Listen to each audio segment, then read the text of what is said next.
Jangan lupa like, コメントdan subscribe. Selamat menonton dan terima kasih. Cerita dimulai dengan menampilkan adegan di mana Tomioka Gyu dan rekannya Shinobu Kocho telah sampai di Gunung Natagumo.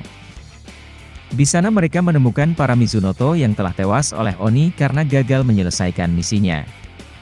Sebelum terlambat kemudian mereka berdua bergegas berlari ke depan untuk menyelamatkan anggota lain yang kemungkinan masih bisa diselamatkan. Di tengah perjalanan, Shinobu kemudian menyarankan untuk berpencar agar lebih mudah melakukan pencarian. Akhirnya mereka berdua pun berpisah untuk sementara waktu. Kemudian adegan berpindah ke Tanjiro dan Inosuke yang sedang berhadapan dengan Oni besar pada episode sebelumnya. Di mana Oni tersebut hendak menyerang Inosuke. Beruntung Inosuke masih bisa menghindari serangan tersebut. Karena serangannya meleset, Oni itu kemudian menyerang kembali. Tanjiro yang melihat hal itu kemudian ikut membantu Inosuke. Tanjiro berusaha menghalau serangan itu dengan jurus roda airnya. Namun sayang, karena Oni itu terlalu keras, jurusnya tak berdampak besar kepada Oni tersebut. Mendapat gangguan dari Tanjiro, kini Oni tersebut hendak melancarkan pukulannya ke arah Tanjiro. Kini giliran Inosuke menghalau pukulan Oni tersebut. Benar saja, karena saking kerasnya, pedang Inosuke pun tak mampu menebas tangan Oni tersebut. Akhirnya, Oni itu berhasil menghempaskan mereka berdua. Melihat Tanjiro berada di dekatnya, Oni itu pun kembali menyerang Tanjiro. Namun dengan mudahnya Tanjiro masih bisa menghindarinya. Kini giliran Inosuke hendak menyerangnya dari atas. Karena ceroboh, justru Inosuke lah yang akhirnya terkena serangan balik dan harus rela terlempar ke dalam air. Setelah itu, Oni tersebut berlari ke arah Inosuke dan hendak melancarkan serangan.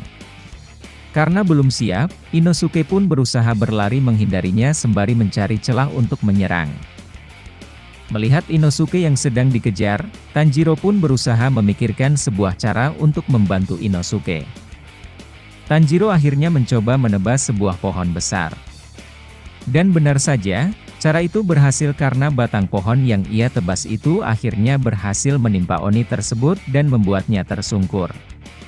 Melihat ada sedikit kesempatan, Tanjiro pun memusatkan konsentrasi pernapasannya untuk mengeluarkan teknik terkuatnya, bahkan sampai Inosuke pun mampu merasakan kekuatan hebat sedang mengalir pada tubuh Tanjiro. Tak mau membuang kesempatan, setelah siap ia pun bergegas berlari ke arah Oni tersebut dan mengeluarkan teknik terkuatnya yakni aliran ke-10. Namun sayang, Oni itu pun tiba-tiba bangkit dan menghalau serangan Tanjiro dengan batang pohon yang menimpanya tadi. Lalu Oni itu menghempaskan Tanjiro jauh ke udara hingga membuatnya harus terpisah dengan Inosuke. Kini Inosuke harus menghadapinya seorang diri. Setelah menghempaskan Tanjiro, Oni itu bersiap untuk menyerang Inosuke. Adegan kemudian beralih ke tempat Zenitsu yang masih tergeletak setelah mengalahkan salah satu Oni penguasa di sana. Keadaannya sudah semakin parah. Dampak racun di tubuhnya sudah semakin kuat hingga membuat tangan dan kakinya menyusut. Beruntung Shinobu segera datang menolongnya. Adegan kembali ke Tanjiro yang terhempas jauh di udara. Untuk mengurangi dampak benturan, ia pun menggunakan teknik roda airnya untuk mendarat. Alhasil, ia berhasil mendarat tanpa cedera yang serius. Namun, di dekat sana ia tiba-tiba mendengar suara gadis yang sedang menangis. Ia pun kemudian mendekati arah di mana suara itu berasal. Di sana ia melihat Rui yang sedang menghukum Oni gadis tersebut. Ternyata Rui pun menyadari kehadiran Tanjiro yang sedang melihatnya sedang menghukum kakaknya. Lalu Rui mengingatkan Tanjiro untuk tidak ikut campur dengan urusannya. Mendengar hal itu, Tanjiro pun merasa kesal. Di mana ikatan keluarga adalah sebuah ikatan yang kuat di mana satu sama lainnya harus saling melindungi. Namun dari ikatan mereka, Tanjiro hanya mencium aroma ketakutan dan kebohongan.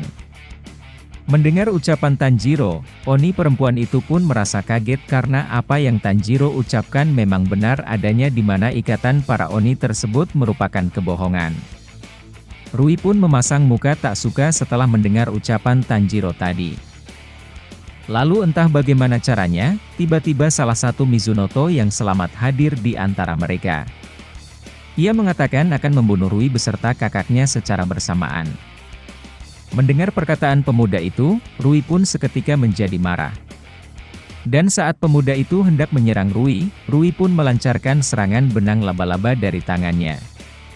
Dan serangan Rui itu pun seketika mencabik tubuh pemuda itu dan membunuhnya.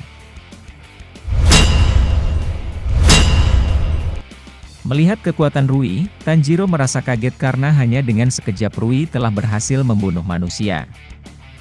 Lalu kemudian Rui pun menatap tajam ke arahnya. Seketika itu ia merasakan tekanan yang sangat kuat. Udara di sekitarnya terasa berat dan sesak. Ia berharap Inosuke bisa bertahan di sana menghadapi Oni besar tersebut sampai ia berhasil mengalahkan Rui.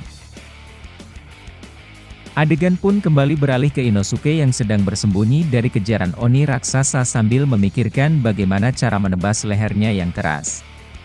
Belum sempat berpikir, ia tiba-tiba dikejutkan oleh serangan Oni tersebut dari arah belakangnya. Lalu kemudian ia berlari menjauh untuk menghindarinya sambil lanjut berpikir dan mengulur waktu sampai Tanjiro datang membantunya. Namun seketika itu ia teringat dengan cara bertarungnya yang tak pernah lari menghadapi musuh. Lalu ia berhenti berlari dan berbalik menyerang Oni tersebut. Namun serangannya berhasil dihalau oleh tangan Oni yang keras. Tak kehabisan akal, ia kemudian memukulkan pedangnya yang lain ke pedang yang menancap pada tangan Oni itu berkali-kali hingga akhirnya ia pun berhasil menebas tangan Oni tersebut. Melihat tangannya telah berhasil terpotong, kini Oni itu berlari menjauhi Inosuke. Inosuke yang melihat Oni itu kabur darinya, ia pun kemudian mengejarnya.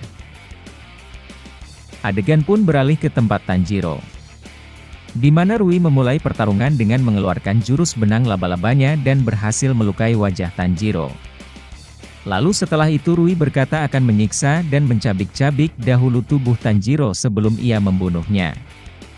Namun jika Tanjiro mau menarik kata-katanya tentang arti ikatan persaudaraan yang ia katakan tadi, Rui akan membunuhnya tanpa rasa sakit.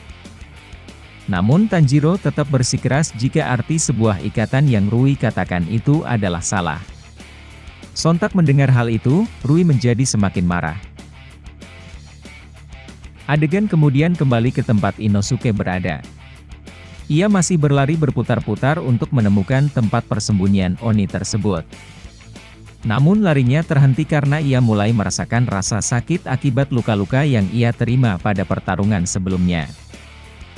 Untuk menghemat waktu, ia pun menggunakan pernapasan hewan buasnya untuk melacak keberadaan Oni tersebut. Namun ternyata Oni itu sedang berada tepat di atasnya. Melihat tubuh Oni yang gemetaran, ia pun menyombongkan dirinya menganggap jika Oni itu takut padanya. Namun sialnya, Oni itu bukannya sedang takut melainkan sedang berubah dan berganti kulit. Setelah berubah, Oni itu pun lekas turun. Benar saja, setelah berubah tekanan yang Inosuke rasakan kini jauh berbeda dari yang ia rasakan sebelumnya. Bahkan selama ini ia belum pernah merasakan tekanan sebesar saat ini. Tekanan yang ia rasakan membuat mental bertarungnya hancur. Ia merasakan ketakutan akan kekalahan dan mati terbunuh. Namun di saat terpuruk, ia kembali teringat dengan pesan Tanjiro dan nenek pemilik penginapan sebelumnya, di mana mereka berpesan agar Inosuke jangan sampai kalah. Apapun yang terjadi ia harus terus berjuang untuk tetap hidup. Teringat akan hal itu, semangat bertarungnya pun kembali bangkit. Namun belum sempat menyerang, tiba-tiba Oni itu menyerang terlebih dahulu dengan kecepatan serangan yang dahsyat hingga membuat Inosuke terhempas jauh. Belum sempat terbangun, Inosuke kembali mendapatkan serangan. Namun beruntung serangan itu masih sempat ia hindari. Melihat ada celah, ia pun kemudian menggunakan teknik pernapasan hewan buasnya untuk menyerang. Namun sayang serangannya tak cukup kuat untuk melukai Oni itu. Bahkan kedua pedangnya pun harus patah karena tak sanggup melawan kerasnya Oni itu. Inosuke yang tak berdaya pun akhirnya terkena pukulan telak dan harus tersungkur. Oni itu pun kemudian mendekati Inosuke dan mengangkat kepalanya sambil mencengkeramnya dengan sangat kuat. Inosuke yang sudah tak berdaya pun kini hanya bisa pasrah. Namun, di saat yang tak terduga tiba-tiba seseorang datang membantu dan menebas tangan Oni itu dengan sangat mudahnya. Sehingga Inosuke masih bisa terselamatkan. Ternyata orang yang datang membantu adalah Tomioka Gyu. Tak terima tangannya terpotong oleh jurus Tomioka Gyu, Oni itu kemudian mencoba menyerang Gyu. Namun sayang, hanya dengan satu serangan jurus aliran air dari Tomioka Gyu, Oni itu sudah berhasil dikalahkan. Inosuke yang melihat hal itu pun menjadi kagum akan kehebatan Tomioka Gyu. Adegan pun kembali ke pertarungan Tanjiro dan Rui. Nampak Rui terus memberikan serangan kepada Tanjiro. Namun, karena Oni besar tersebut sudah dikalahkan, otomatis bau menyengat yang menyelimuti gunung pun mulai memudar. Kini Tanjiro dapat mencium aroma benang dari serangan Rui. Hal itu membuat Tanjiro dapat menghindari serangan Rui dengan mudah. Melihat Tanjiro yang tidak takut sedikit pun, ia pun kembali menyerang Tanjiro dengan benangnya. Melihat serangan Rui yang tertuju ke arahnya, Tanjiro pun hendak menghalaunya dan memutuskan benang Rui menggunakan jurus airnya. Namun sayang benang Rui terlalu kuat sehingga membuat pedang Tanjiro patah dan sekaligus mengakhiri part ke-18 kali ini. Demikianlah alur cerita Demon Slayer Kimetsu no Yaiba episode ke-18 kali ini. Jangan lupa terus saksikan kelanjutan kisah Tanjiro dan yang lainnya dalam memburu para iblis. Terima kasih telah menonton dan semoga terhibur.